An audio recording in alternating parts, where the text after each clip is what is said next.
I remember every moment. All laughed and looked and said, oh my God, I can't believe they're doing this. And then everybody forgot about it and just went to work. Well, he's like this sort of just entity, energy, spirit, you know, you can't really place him. And I can't, there's no other character like that. That's great. Just boom, went right back into it. It was almost kind of chilling in a way. I've got so much more from the cast and crew, who I absolutely adore. Tim Burton is back with a bang, and I feel like, unlike a lot of movies that have been released recently that have been overly hyped up and have not lived up to the expectation I had, they were quite average, but the whole world was like saying, this is a big, massive, incredible movie, and I'm like, no, it was actually pretty average. This one I think is going to live up to the hype. I just know it will. Tim Burton cares. He makes pretense into real, and imagination is something that he believes in. And I believe in the same thing. I believe in magic. I know that sounds corny, but it's exactly how I feel. Right. Catherine O'Hara, Michael Keaton, Winona Ryder,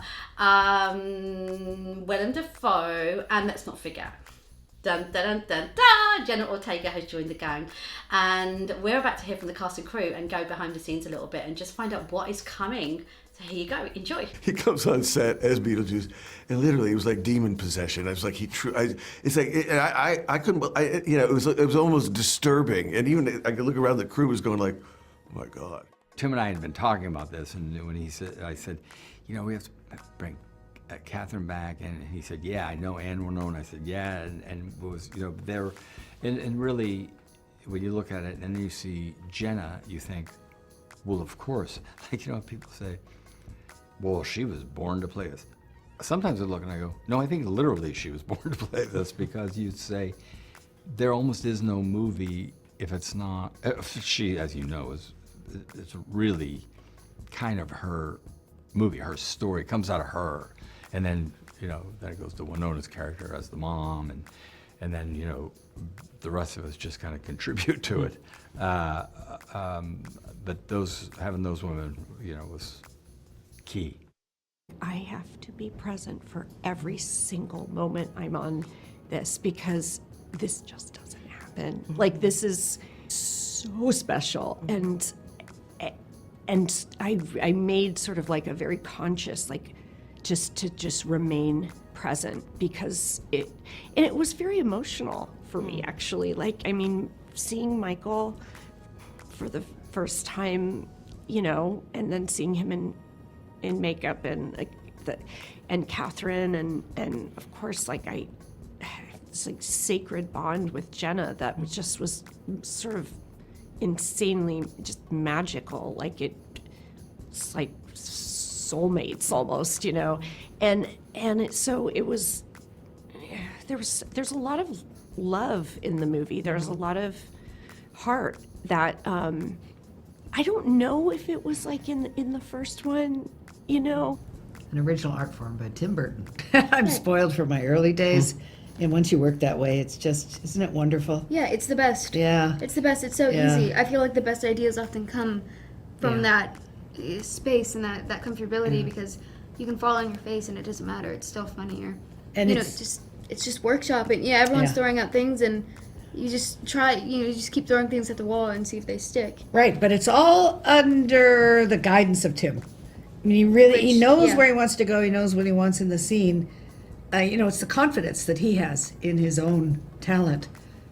You know, and when people are confident and good, they're not afraid of ideas. They're not afraid of collaboration. The world that he creates is so specific that it kind of, it's like putting on like a good costume. When you put on that costume and suddenly everything feels right, and you know the way you want to walk and talk, and that's kind of what his sets are like, where yes, it is all crazy ideas, but you're still somewhat in the vein of what he wants, because he's orchestrated and composed everything to go that way. When we made the movie, the first one, and you know, I loved making it and doing it, but as with anything, it was a surprise to me that it was a success. And in fact, to this day, I can still quite figure out why, you know, which is kind of the beautiful thing about it. It's not something you can easily categorize or identify, which, you know, which made it surprising, which has made it something for me, which was just something very special. I nerded out on certainly seeing Michael in that wardrobe and doing that voice and having that physicality. But then I also completely nerded out on just the puppetry, the mechanics of the practical effects, the sort of the animatronics. I mean, all that stuff was just like so much fun. So like we'd do the take, and then I would go back between takes and talk to the puppeteers and see how they control the things, or the Bob character, or that part was really fun. The first time I ever saw him as Beetlejuice, like I remember that moment when I was 15. And I remember like how the light was hitting him and what, and it was literally like the same thing, but I welled up because he's also Michael Keaton is one of the most like profoundly kind, protective actors that I've ever worked with. He was so, he was very protective.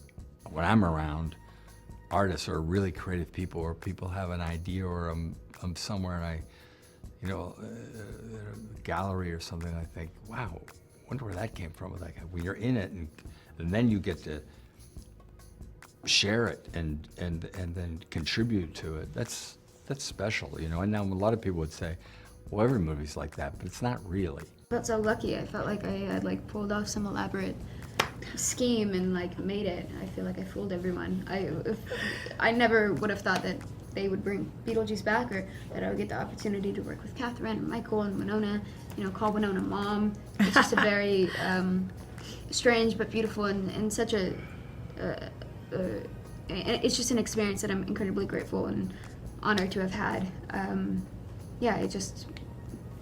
think it's hard to comprehend. The original feelings that I wanted to, and was very important to this, is to kind of do it in the spirit that we did in the first one, where you do all practical effects and puppets and makeup and sets, and shoot it quickly and shoot it with a kind of the same kind of spirit that we did from the first one. And in fact, that was a very, very crucial thing in it. And because I have such great actors, the idea of improving and making stuff up every day on the set, everybody really contributed to their character greatly. So it gives it a kind of creative spirit that you don't usually get on every movie. You're kind of bogged down by the sort of weight of something or the technology of it.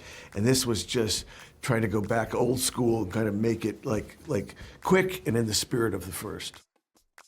Remember, because at first, people were like, come here, come here, come here. And I was like, I don't want this to be, because I knew, I think I must have known I was going to get emotional, but I kind of poked my head out and I saw him and was, from a little bit far away, and he turned and I just like ran to him.